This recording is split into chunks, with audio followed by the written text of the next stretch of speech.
14 अगस्त 1947 को ये देश अंग्रेजों के अधीन था।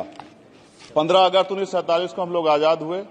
16 अगस्त 1947 को देश आजादी में था, लेकिन धन धरती राजपाट में बंटवारा नहीं हुआ। जो साधन संसाधन थे उनमें बंटवारा सही रूप से न होने के कारण जब जातीय जनगणना पूरी होगी और जातीय जनगणना कराई जाएगी और साथ साथ संख्या के आधार पर आरक्षण जो है वंचित वर्गों का बढ़ाया जाएगा। उस साथ साथ भारत की सबसे प्राचीन व बहादुर रेजिमेंट में से एक चमार रेजिमेंट को पुनः बहाल करा जाए, ऐसा भी मेरा आपसे आग्रह है। धन्यवाद।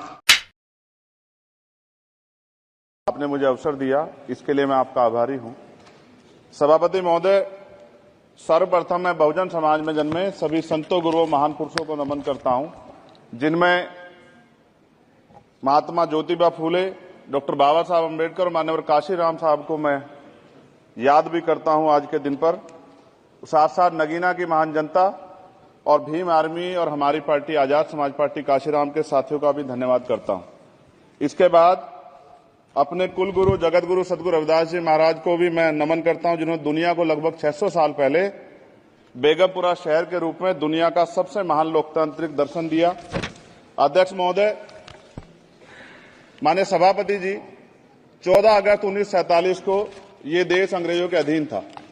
15 अगस्त 1947 को हम लोग आजाद हुए। 16 अगस्त 1947 को देश आजादी में था, लेकिन धन धरती राजपाट में बंटवारा नहीं हुआ। जो साधन संसाधन थे उनमें बंटवारा सही रूप से न होने के कारण एक बहुत बड़ी आबादी सुविधाओं से वंचित और सम्मान से वंचित रह गई। उनको सम्मान देने के लिए और अंतिम व्यक्ति तक सुविधाएं पहुंचे, इसके लिए लोकतंत्र की व्यवस्था हुई। लेकिन आजादी के 70 साल बाद भी हम कहां खड़े हैं, इस पर ये चिंता का विषय है। मैं मानता हूं कि सामाजिक न्याय तभी होगा माननीय सभापति जी, जब जातीय जनगणना पूरी होगी और जातीय जनगणना कराई जाएगी और साथ साथ संख्या के आधार पर आरक्षण जो है वंचित वर्गों का बढ़ाया जाएगा।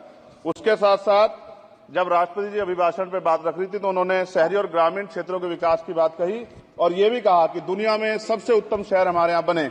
लेकिन माननीय सभापति जी, 70% आबादी तो गांव में निवास करती है, तो गांव की आबादी के बारे में भी सोचना होगा कि उनका जीवन कैसे बदले। माननीय सभापति जी, उच्च शैक्षणिक संस्थानों में बहुजन समाज के जो छात्र हैं उनके साथ कास्ट एट्रोसिटी हो रही है, निरंतर उनकी हत्या हो रही है। साथ साथ जो सरकारी कर्मचारी हैं दफ्तरों में, उनके साथ भी जो SC ST OBC और मुस्लिम और अन्य धार्मिक अल्पसंख्यक उनके साथ भी माननीय सभापति जी जातिगत और धार्मिक जो है शोषण किया जा रहा है। इसलिए मेरी मांग भी है कि पुरानी पेंशन को भी अध्यक्ष जी बहाल किया जाए। जो कर्मचारी देश की सेवा में लगे हैं उनका भी सम्मान होना चाहिए। साथ साथ सभापति जी, भाजपा ने चुनावी लाभ के लिए सबका साथ सबका विकास के नारे दिए जो खोखले हैं, क्योंकि 10 साल में दलित, पिछड़े, आदिवासी, मुस्लिम और अन्य धार्मिक अल्पसंख्यक जो अत्याचार हुए हैं वो किससे छिपे हुए नहीं है। ये गलत है, ये बंद होना चाहिए। सभापति महोदय जी, महामहिम राष्ट्रपति जी के भाषण में निजी क्षेत्रों में SC ST OBC को रिजर्वेशन देने का कोई उल्लेख नहीं हुआ है, जो कि आज चर्चा का विषय, क्योंकि 98% प्राइवेट सेक्टर है, 2% सरकारी सेक्टर है, तो 98% प्राइवेट सेक्टर में भी हमारी हिस्सेदारी की बात होनी चाहिए। माननीय सभापति जी, आशा कार्यकर्ताओं, आंगनबाड़ी वर्करों, भोजन माताओं के वेतन वृद्धि पे भी कोई उल्लेख नहीं हुआ है, वो भी अभी नंगे, उन पर भी सोचना पड़ेगा। माननीय सभापति जी, जिस क्षेत्र से मैं चुन के आऊं नगीना से, वो बहुत पिछड़ा क्षेत्र है। उस क्षेत्र में कोई विशेष आर्थिक पैकेज नहीं दिया गया, रोजगार की सेवाएं नहीं है, नौजवान पलायन करता है। IIT, IIM, एम्स, केंद्रीय विद्यालय आदि शिक्षा में और चिकित्सा संस्थानों की स्थापना होनी चाहिए, जो कि नहीं है। और माननीय सभापति जी, मानसून सत्र आ गया है, मेरा क्षेत्र बाढ़ से बहुत प्रभावित है, इसलिए मैं आपसे आग्रह करूंगा कि वहां के लोगों को बाढ़ से निजात दिलाई जाए।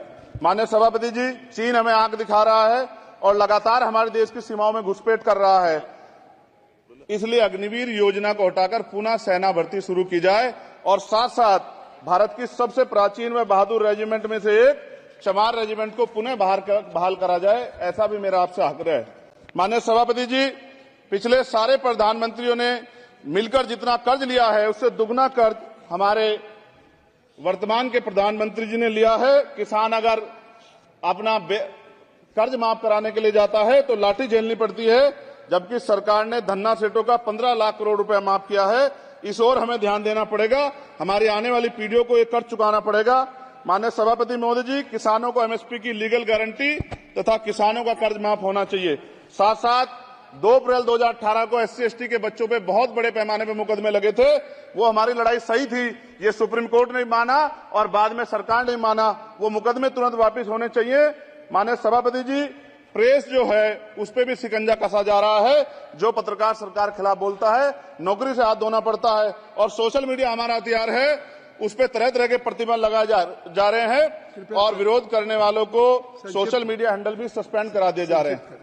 साथ साथ सभापति जी, पेपर लीक और परीक्षाओं के कैंसिल होने से देश के नौजवानों का भविष्य खतरे में है। नीट, यूपी सिपाही भर्ती सभापति जी और 69,000 शिक्षक भर्ती में आरक्षण घोटाला हुआ है। कोई पूछने वाला नहीं, खून के आंसू रो रहे हैं बच्चे, बेरोजगारी का दंश युवा झेल रहे हैं। इसलिए मेरा आग्रह है कि युवाओं के लिए कृपया समाप्त करें। चंद्रशेखर, माननीय सभापति जी, मैं पहली बार बोल रहा हूं, आप कहेंगे मैं बैठ जाऊंगा। मैं आपकी बात, मैं संवैधानिक मर्यादा का पालन करूंगा, मगर हम तो माननीय सभापति जी सुन ही रहे हैं। आप बोलिए, 1 मिनट। धन्यवाद। 1 मिनट और बोलिए। अध्यक्ष सभापति जी, नारी सम्मान की बात करने वाली सरकार, हमने मणिपुर देखा सर, हमने पहलवान बेटियों का हर्ष देखा सर, और हमने सर हाथरस की बेटी का हर्ष देखा सर, और हाथरस के परिवार को जो वादा किया था सरकार ने वो भी पूरा नहीं किया। और महिलाओं में भी, स्पेशली दलित, पिछड़े और मुस्लिम वर्ग की, आदिवासी वर्ग की महिलाओं के साथ आज भी एनसीआरबी का डाटा कहता है सर, जो जुल्म हो रहा है वो सहनीय नहीं है सर। साथ साथ कोविड में तैरती, हमने कोविड में बहुत सुना सर, कोविड में तैरती लाशें भी गंगा में हमने देखी है सर, और मजदूरों का हाल भी हमने देखा है। सभापति जी, बस सब समाप्त कर रहा हूं। नोटबंदी पे छोटे मजले उद्योग की जो कमर टूटी वो भी हमने देखी है। सभापति जी, शैक्षणिक संस्थानों, विश्वविद्यालयों में, चिकित्सा संस्थानों में ओबीसी एसटी के योग्य अभ्यर्थी को एनएफएस करके जिस तरह निकाला जा रहा है, लेटरल एंट्री करके जिस तरह हमारे रास्ते बंद किए जा रहे, ये भी हम देख रहे हैं सभापति जी।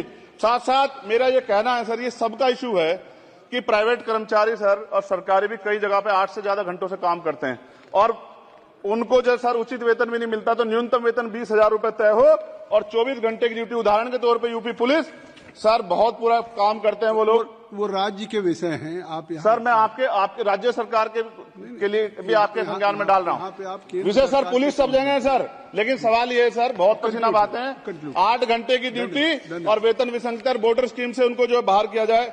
माननीय सभापति जी, 1 मिनट चाहिए सभापति जी। राष्ट्रपति जी ने धर्म के बारे में बात की थी। राम मंदिर से पहले हमारे गुरुघर तुगलकाबाद का फैसला आया था राष्ट्रपति जी, वो सभापति जी अभी तक दिल्ली में स्थित सदगुरु रविदास जी महाराज का गुरुघर नहीं बना। साथ साथ सभापति जी, अपनी बात को खत्म करते हुए मैं आपसे कहना चाहता हूं कि जितना देश दूसरों का है सर, इतना हमारा भी है। हम मरने के लिए पैदा नहीं हुए, जो चाहता है हमारी हत्या कर देता है। मूछें रखने पे, घोड़ी पे बैठने पे, मटकी छूने पे हमारी हत्या हो रही है। क्या बदला है सर 70 साल बाद भी? दलित, पिछड़े, मुसलमानों पे हिंसा नहीं रुक रही है सर। मेरा आपसे संरक्षण के साथ ये आग्रह है कि इन घटनाओं को रोका जाए और देश किसी की बपोती नहीं है। देश संविधान से चलता है सर और संविधान से चलेगा। संविधान छेड़खानी बर्दाश्त नहीं की जाएगी सर। धन्यवाद।